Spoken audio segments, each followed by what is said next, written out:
Good morning and welcome to the news at 10 on NTA 24. I am Elizabeth Omori. And I'm Ruth Aguele. Thanks for joining us. Let's take a look at the headlines.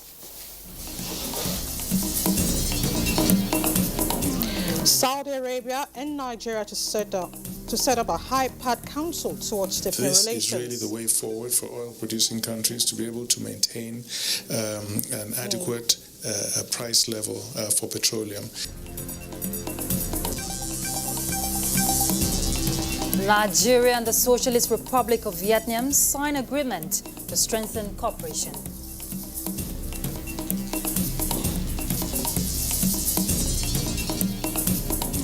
Nigerian Army explains proposed nationwide Operation Positive Identification before the House of Representatives Committee on Army.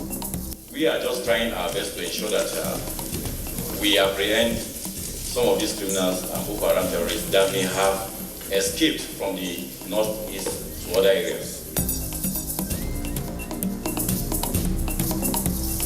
Plus, federal government directs governors to honor obligations to core members.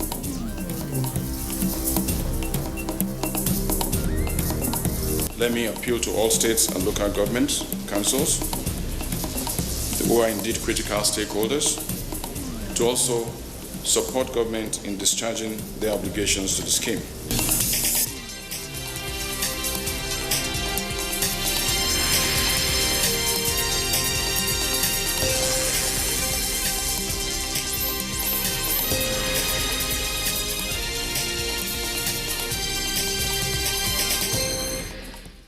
Thank you so much for joining us. Now let's begin with the President's visit to Saudi Arabia. President Muhammadu Buhari has described as welcoming the commitment of Saudi energy company Aramco and the Public Investment Fund to explore areas of collaboration with Nigeria. The collaboration is geared at reviving the nation's refineries. Now, this was at a meeting with the chairman of Aramco and governor of the investment fund, Yasir Al-Rumayyan. The president said Nigeria has a lot to learn from the expertise of the leading energy company. Let's hear from State House correspondent Adamu Sambo. The discussions held behind closed doors centered on the need to improve the efficiency of the oil and gas industry in Nigeria. President Muhammadu Buhari said the NNPC will soon embark on a diagnostic assessment of refineries, pipelines, depots, and other infrastructure across the country to ascertain the level of collaboration with Aramco.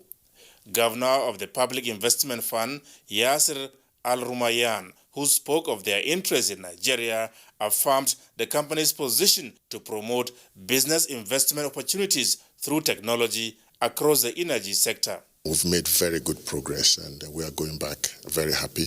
We're going to set up teams. What we have agreed is that we're going to set up teams on our side and on their side, and we will discuss further. They are coming to Nigeria to look at the refineries and the state of affairs of the pipelines, and then we'll take it up from there. Next year, first quarter, we are starting with the rehabilitation of Port Harcourt Refinery, and I believe that by second quarter, we would have made some good progress towards the rehabilitation of Kaduna Refinery as well. You know, one of the promises the President made on election, second-term election, is to ensure that we have our refineries working again. Because as you all know as Nigerians, if those refineries are working, our expenditure on subsidy will reduce. And that's really what we are pursuing. That's why we came out here to ensure that our refineries work and the ancillary pipelines work. And we are dedicated to his promise to deliver to Nigerians. President Muhammadu Buhari also received in audience the United States Secretary of Treasury, Steven Mnuchin, how Nigeria can leverage on available opportunities in the development of finance cooperation towards enhancing the socio-economic transformation of the country dominated discussions. The cooperation manages a $60 billion fund set up by the United States government to help African countries address challenges of development. We don't know exactly how much we'll get from it, but a $60 billion fund is available, and we will pitch for it. We will talk to them, and then we will see how much of it we can attract to Nigeria. Mr. President identified power and the general upgrade of our infrastructure. So we're going to, when we discuss the details with the Development Finance Corporation, we will come out with the details of the exact projects that will be funded from this funds that we'll get from the US. We also discussed issues around anti-terrorism, because the Assistant Secretary for Terrorism also came with the Secretary of Treasury, and we had very good discussions. Similarly, the Minister of Industry, Trade and Investment, Niyi Adebayo, engaged various investment funds, including Asma Capital, funded by Saudi Pension Fund, Saudi Investment Agency, as well as the Sultan of Brunei and the Kingdom of Bahrain. They are very interested in investing in Nigeria, but unfortunately they've had a very bad experience in the past. And I promised that I would look into that issue when I get back home and see if we can come to a resolution of that particular problem. And I've asked them not to allow that to becloud their interest in Nigeria, because they have expressed that they are seriously interested in Nigeria. They're interested in funding infrastructure projects, power. They even went as far as talking about investing in pharmaceutical industry in Nigeria, because the chairman of the fund, who's one of the governors here in Saudi Arabia, is on the board of one of the biggest pharmaceutical manufacturing entities here. We're trying to get them to come and invest in power in Nigeria as well. So there are many areas that we're trying to get them to come and invest. Basically, they're looking at investing in infrastructure projects. The minister and the potential investors have agreed to further their conversations. From Riyadh, Saudi Arabia, Adamu Samu, NTA News. Still on the President's visit, President Muhammad Buhari has granted audience to the Crown Prince of Saudi Arabia, Mohammed bin Salman, barely 24 hours after the high-level engagement between the President and the Saudi monarch, King Salman bin Abdulaziz Al Saud. Prince Salman was accompanied by 4 key ministers and other senior government officials to the meeting. Again, State House correspondent Adamu Sambo reports. The meeting between President Muhammad Buhari and the Crown Prince Mohammed bin Salman is a follow-up to an earlier engagement with the Saudi monarch King Salman bin Abdulaziz Al Saud. The Crown Prince was accompanied to the talks at the President's lodge by 4 key ministers of the Saudi government, indicating the respect and enormous goodwill the Nigerian leader enjoys, as well as high esteem in which he is being held in the kingdom. Discussions held behind closed doors centered on security, economy, petroleum sector, and indeed issues relating to Saudi-Nigeria Council, soon to be concretized. And this will be a council of ministers that will identify areas of cooperation, meet twice a year, and set targets and implement those targets over the 6-month period following each council meeting. Saudis are very keen to maintain and enforce agreements reached under the ECOWAS Plus agreement, to keep to certain targets for each country, and pointed out that this is really the way forward for oil-producing countries to be able to maintain an adequate price level for petroleum. Consequently, the Saudis expressed desire to invest in Nigeria, particularly in the oil and gas sector, but made a case for some safeguards and security. You know, we're really looking at attracting foreign direct investment in Nigeria. A lot of effort has been made to make it easier for people to do business in Nigeria and attract as much investment as possible. And we have seen over the last few months that the Saudis have invested huge resources in India, Pakistan, and 2 or 3 other countries. And the Crown Prince mentioned that today, their willingness to invest those kinds of resources, in the billions of dollars in Nigeria, if the right environment is provided. And so it's extremely important, because that's precisely what we need now in the country. Our revenue stream is not where we would like it to to be. We're paying huge resources on infrastructure development and other areas of our economy. So we really do need that revenue stream. And Saudi Arabia is a country with very, very huge resources. And if we can attract some of that into Nigeria, then Mr. President's plans to pull 100 million Nigerians out of poverty in the medium term will be even more feasible. During the meeting, President Muhammadu Buhari described as welcoming the renewed interest by the Saudis to invest in Nigeria's economy and reaffirmed his commitment to providing the enabling environment. In the meantime, President Muhammadu Buhari has arrived the holy city of Mecca to perform the Lesser Hajj, otherwise referred to as Umrah. He was received on arrival at the Royal Terminal of King Abdulaziz International Airport, Jeddah, by a high-powered Saudi government delegation led by the Deputy Governor of Jeddah Province, Prince Abdullah bin Bandar bin Abdulaziz. From Mecca, Saudi Arabia, Adamu Sambu, NTA News. And back home, Nigeria and the Socialist Republic of Vietnam have signed a bilateral agreement to further strengthen diplomatic and economic cooperation. Now, this was when Vice President Professor Yemi Osinbajo received a large delegation of the Socialist Republic of Vietnam, led by the Deputy Prime Minister Vuong Dinh Hue. State House correspondent Jide Onifade reports. Nigeria and Socialist Republic of Vietnam have maintained cordial relations over the years.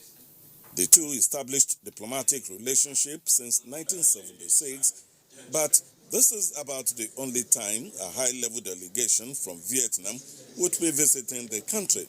Vice President Yemi Osinbajo says the visit of the Deputy Prime Minister is therefore significant. We have decided that we will be looking at the possibilities of setting up a binational cooperation between Vietnam and Nigeria so that we can concretize some of the areas of cooperation and some of the ideas that we discussed earlier today. I'm confident that we can build on the successes recorded in the past while we forge new areas of cooperation in boosting trade and investment and social and cultural relations between our people. We even agreed that we'd like to promote a friendly match that's a friendly football match between Vietnam and Nigeria. We signed an agreement on waiver of visa for people carrying diplomatic and official passports. That, I believe, is a first step, and we certainly intend to build on that. The Vietnamese Deputy Prime Minister thanked his host and the country for the warm reception, affirming his country's commitment to working with Nigeria. The two toast and exchange gifts to a new beginning of greater bilateral relation. In the State House, Jide Onifade, NTA News. Still on bilateral relations, Nigeria will consolidate on existing multilateral cooperation with Japan to attract new technology and expertise for Nigeria's industrial growth and development. Secretary to the Government of the Federation, Boss Mustapha, stated this when he received the Japanese ambassador to Nigeria, Kikuta Yutaka, in Abuja. Mitari Ikben has more. The Japanese ambassador was at the presidency to extend his country's appreciation to President Muhammadu Buhari for delegating Mr. Boss Mustapha to attend the recent enthronement ceremony of Japan's new emperor, Naruhito, in Tokyo. The envoy described 2019 as historic in terms of multilateral engagements between both nations, citing President Buhari's participation in TICAD 7, as well as Japan's involvement in Nigeria's maiden June 12 Democracy Day celebration. So it kind of symbolizes how much importance the Japanese government attach to the relation with Nigeria. So this year is special. Next year, we're going to have many things to celebrate again. Boss Mustafa said Nigeria has a friend in Japan and will step up bilateral ties for shared prosperity of the two countries. Also, to assure you that Nigeria would continue to keep very good and friendly diplomatic, social, cultural relationships with the country of Japan, because I know you have a lot to offer us. We have a lot in turn to offer you. The Japanese envoy says his country looks forward to hosting the Nigerian contingent and elevating bilateral ties at next year's Olympics in Tokyo. In Abuja, Mitaire Ikben, NTA News. If you just joined us, this is the news at 10 on NTA News 24, reaching you live from Abuja. All right, we have more report after this break. Correspondent on the evolution of television in a moment. Stay with us.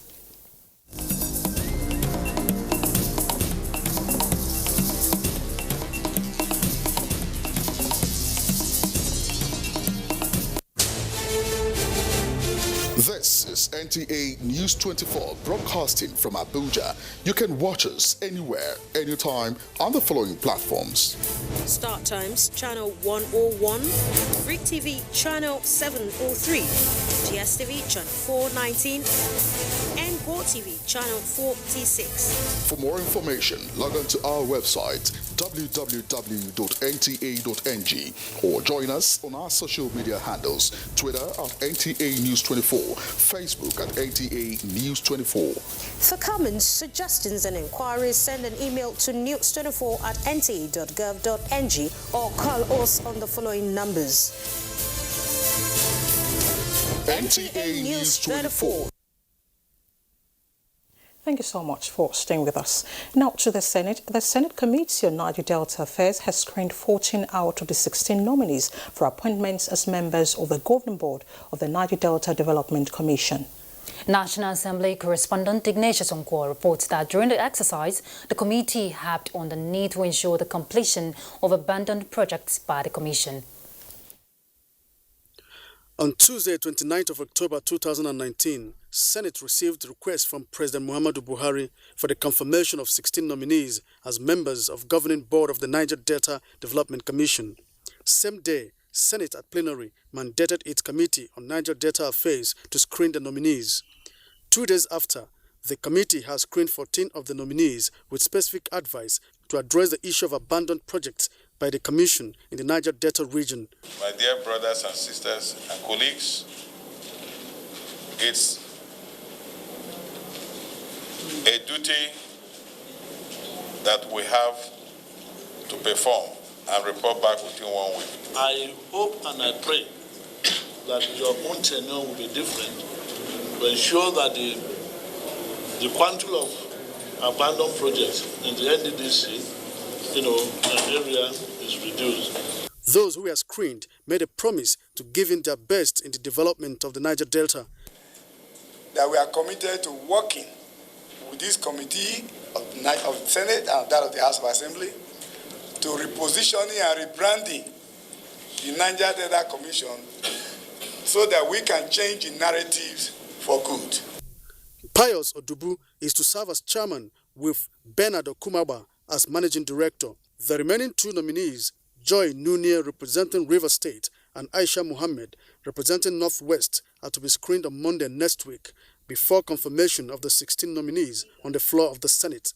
The Niger Delta Development Commission is a federal government agency established in 2000 with the mandate of developing the Niger Delta region of Nigeria. From the National Assembly, Ignatius Onkwo, NTA News. Now, what is Operation Positive Identification and what does it seek to achieve? Well, these were among questions posed to the Nigerian Army when it appeared before the House Committee on Army to provide explanations on the proposed nationwide Operation Positive Identification. National Assembly correspondent Lami Ali will tell us more.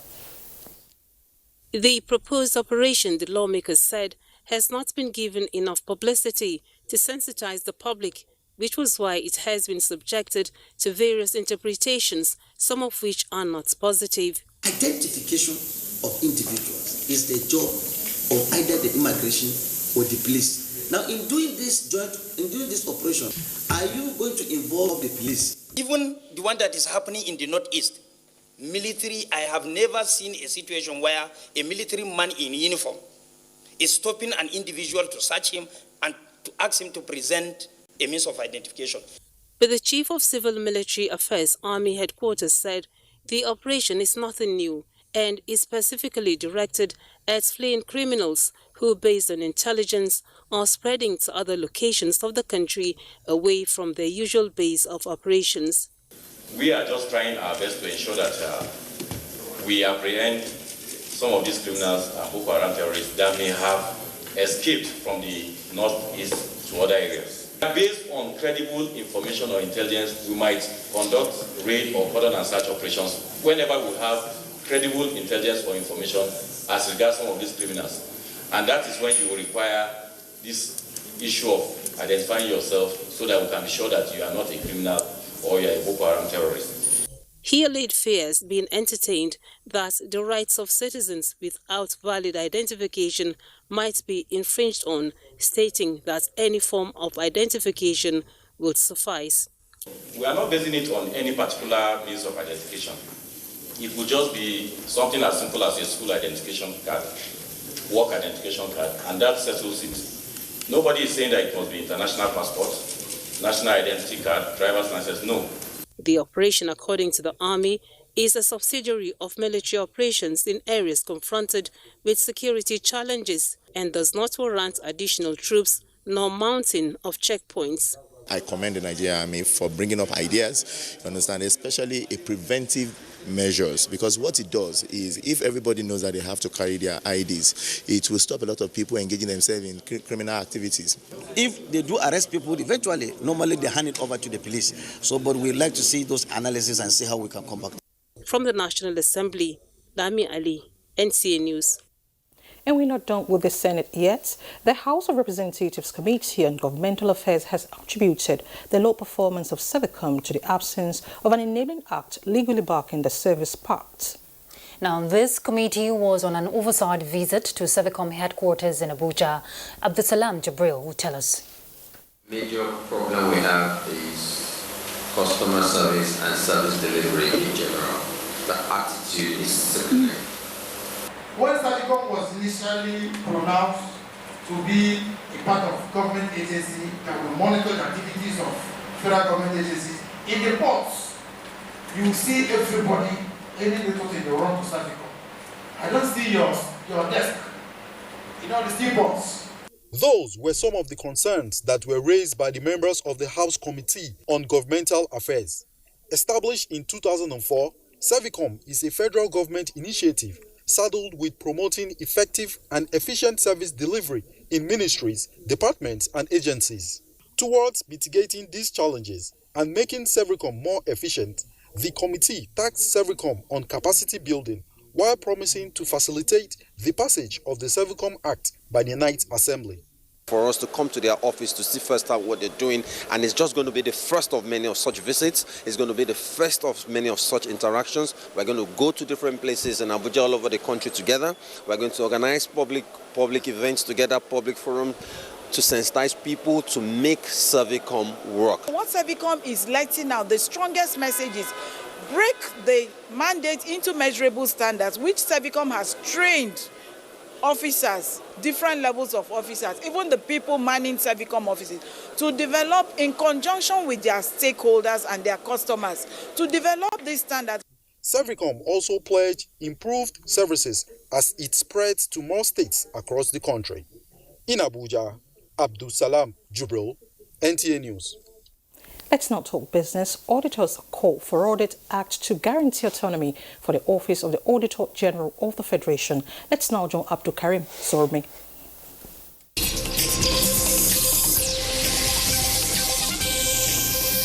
The 49th Conference of Body of Federal and State Auditors General in Nigeria has identified the absence of an Audit Act as the topmost on the list of challenges currently faced by audit institutions.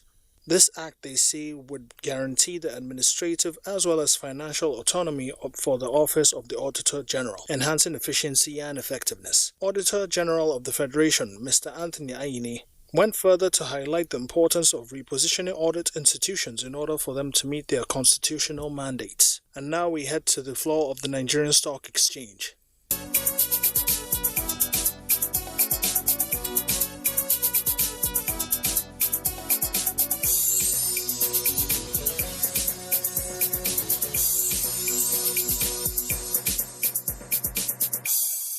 With business news, Abdul Karim Zermi.